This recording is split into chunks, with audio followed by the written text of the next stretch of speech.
அன்பிற்கினிய உலக தமிழ் சொந்தங்களே, புத்தம் புதிய பொலிவுடன் எங்கேயும் எப்பொழுதும் எல்லா பொருட்களும் வாங்க மர்சூகா ஆன்லைன் ஷாப்பிங். டிஸ்கிரிப்ஷனில் கொடுக்கப்பட்டுள்ள நமது வாட்ஸ்அப் சேனலை ஃபாலோ செய்து கீழ்கண்ட எண்ணிற்கு வாட்ஸ்அப் மூலம் ஆர்டர் செய்தால் போதும். மொத்தமாகவும் சில்லறையாகவும் உங்கள் முகவரிக்கு அனுப்பி வைக்கப்படும். தமிழகம் முழுவதும் இலவச டோர் டெலிவரி உண்டு.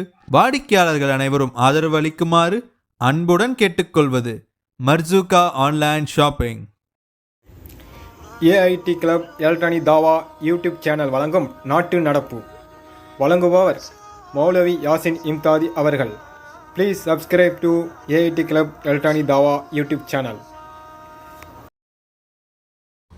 அன்பினிய இந்திய திருநாட்டின் சொந்தங்களே, எதிர்வர இருக்கின்ற 19/4/2024 அன்று இந்தியாவினுடைய தலையெழுத்தை மாற்றக்கூடிய நாள் அப்படின்னு சொல்லுவாங்க. அப்படி சொல்றதை விட நம்மளுடைய தலையெழுத்தை நம்மளே மாற்றக்கூடிய நாள். இந்தியாவினுடைய தலையெழுத்துன்னா இந்தியாவுக்குன்னு அப்படி ஒரு வாசகம், அது அவ்வளவுதான். இந்திய நாட்டு மக்களின் தலையெழுத்தை மாற்றக்கூடிய ஒரு நாள். அன்னைக்கு நம்ம எல்லாம் ஓட்டு போட போறோம் பாத்தீங்களா? ஓட்டு போடுறதுக்கு எத்தனை மணி நேரம் ஆகும்? ஒரு 1 மணி நேரம் ஆகுமா? 2 மணி நேரம் ஆகுமா? பட்டனை தட்டுறதானே, 1 நிமிஷம் கூட ஆகாது. அந்த 1 நிமிஷம் இருக்கு பாத்தீங்களா, அதுதான் நம்மளுடைய 5 வருட எதிர்காலத்தை, நாட்டினுடைய முன்னேற்றத்தை தீர்மானிக்கக்கூடிய அந்த 1 நிமிஷம் தான். அந்த 1 நிமிஷத்துல நம்ம போடக்கூடிய அந்த ஓட்டு இருக்கு பாத்தீங்களா, அதுல நம்ம கவனம் தவறிவிட்டோம் என்று சொன்னால், அதுக்கப்புறம் நம்ம தேர்வு செய்யக்கூடிய நபர்கள் எவ்வளவு மோசமான நபர்களாக இருந்தால் கூட நம்மளுக்கு ஒன்றும் பண்ண முடியாது. 5 வருஷம் அப்படியே கடந்துட்டே இருக்க வேண்டியதுதான். ஏன்னா அதிகாரங்கிறதான ரொம்ப முக்கியம். அந்த அதிகாரத்தை வச்சுதானே எல்லாமே பண்றாங்க. அது ரொம்ப ரொம்ப முக்கியமாக நம்ம சிந்திக்கக்கூடிய ஒரு நேரம் தான் அந்த 1 நிமிஷங்கிறது. 1 நிமிஷம் ஆகாது, புரியறதுக்கு சொல்ற அந்த 1 நிமிஷம், ஓட்டு போடக்கூடிய 1 நிமிஷம். இப்ப நம்ம நாட்டினுடைய நிலைமை என்ன? இந்த தலைவருக்கு நீங்க ஓட்டு போடுங்க, இந்த கட்சிக்கு நீங்க ஓட்டு போடுங்க அப்படின்னு சொல்லி சாதனைகளை எல்லாம் எடுத்து சொல்லி, ஒரு தலைவனுடைய சாதனை எடுத்து சொல்லி அல்லது ஒரு கட்சியினுடைய சாதனை எடுத்து சொல்லி மக்கள்கிட்ட நம்ம ஆதரவு கேட்க முடியுமா? அதற்கான தகுதியை எந்த கட்சி தலைவராவது எந்த கட்சியாவது பெற்றிருக்கிறார்களா? நீங்க இந்த தலைவர் இந்த சாதனை செஞ்சாரு, இந்த கட்சி இந்த சாதனை செஞ்சதுன்னு சொல்லி நீங்க பட்டியல் போட ஆரம்பிச்சேன்னு வைங்களேன், உங்களுக்கு 10 பட்டியல் தான் போட முடியும். ஆனால் அதற்கு எதிராக நாட்டு மக்கள் நூற்றுக்கணக்கான பட்டியல் போடுவாங்க. விளங்குதுங்களா? அப்ப அதுக்கெல்லாம் நம்மள்ட்ட உண்மையிலேயே பதில் இருக்காது. ஏன்னா அவர்கள் சொல்லக்கூடியது உண்மைதான். அது இந்த வகையில பாதிக்கப்பட்ட, இந்த வகையில பாதிக்கப்பட்டோம், நீ சாதனையே சொல்ற, உண்மையிலேயே இந்த சாதனை அவர் பண்ணாரு, இன்னைக்கு இன்னென்ன விதத்துல நம்ம வேதனை அடைஞ்சுட்டு இருக்கிறோமே, அதுக்கு ஒரு வழியில் இவரும் தானே காரணம், இந்த கட்சியும் தானே காரணம் அப்படின்னு சொல்லி எதிர்த்தரப்பு மக்கள் நம்மள்ட்ட கருத்தை எடுத்து வச்சாங்கன்னு வைங்களா, நம்ம திருதிருன்னு முழிக்கணுமே தவிர அதுக்கெல்லாம் நம்மளுக்கு என்ன செய்ய முடியாது, பதில் சொல்லவே முடியாது.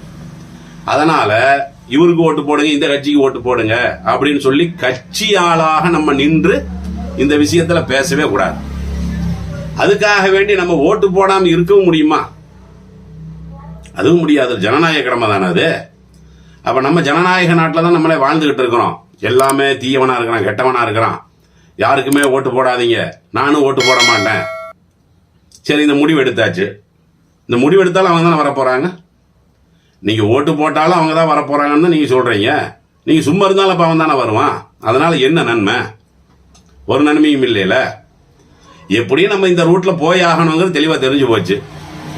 ஒரு இடத்துல சிங்கம் நிக்குது, இன்னொரு இடத்துல என்ன நிக்குது, ஒரு நாய் நிக்குது. நம்ம எப்படி இப்ப பாதையை கடந்துதான் ஆகணும். இந்த சைடு போனா சிங்கம் கடிச்சு குதறி போடும், இந்த சைடு போனா நாய் கடிச்சு போடும். ஆக இந்த 2 கடியில ஏதாவது ஒரு கடி நம்ம வாங்கிதான் ஆகணும்.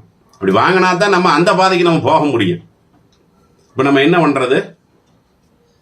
நாய் கடிச்சா நம்ம ஒரு 7 ஊசி போட்டுக்குவோம், உயிராவது மிஞ்சும் இல்ல, உடம்பாவது மிஞ்சும் இல்ல. சிங்கத்துக்கிட்ட போய் மாட்டினோம்னா உயிரும் போய் நம்மளுடைய சதையும் போய் மொத்தமா தின்னு போடும்ல.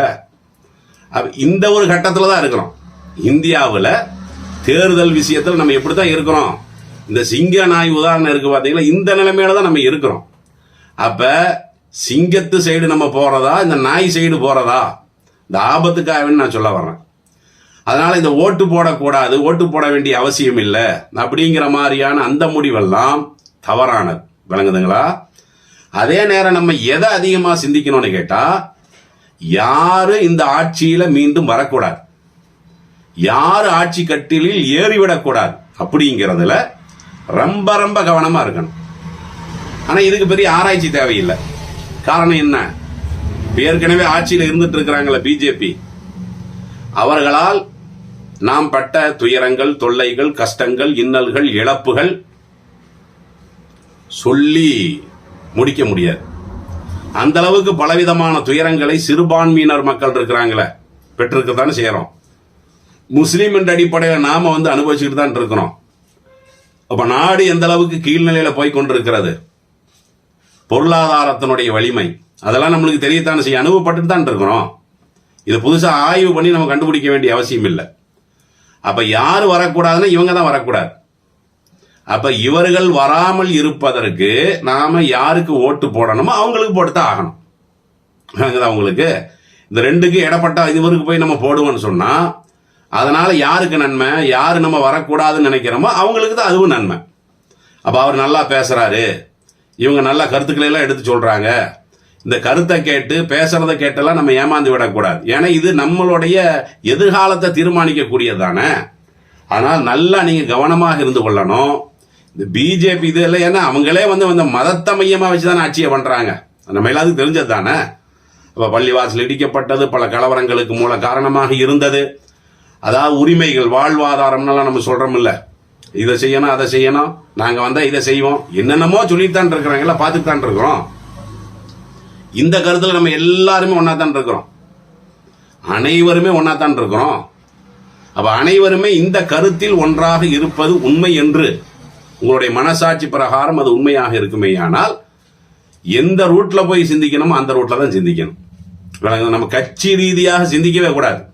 இதுல எங்களுக்கு கொஞ்சம் பதவி கிடைக்கும், இதுல போனா எங்களுக்கு கொஞ்சம் அதிகாரம் கிடைக்கும் அப்படிங்கிற ரீதியில நீங்க சிந்திச்சீங்கன்னா நிச்சயமாக நீங்கள் நாட்டு மக்களுக்கு துரோகம் இழைத்தவர்கள் அப்படிங்கிற ஒரு லிஸ்டா தான் வருவீங்க. விளங்குதா நீங்க? அதனால யாரு வரக்கூடாதுங்கிறத மட்டும் என்ன செய்யுங்க, அதிகமாக கவனம் செலுத்துங்க.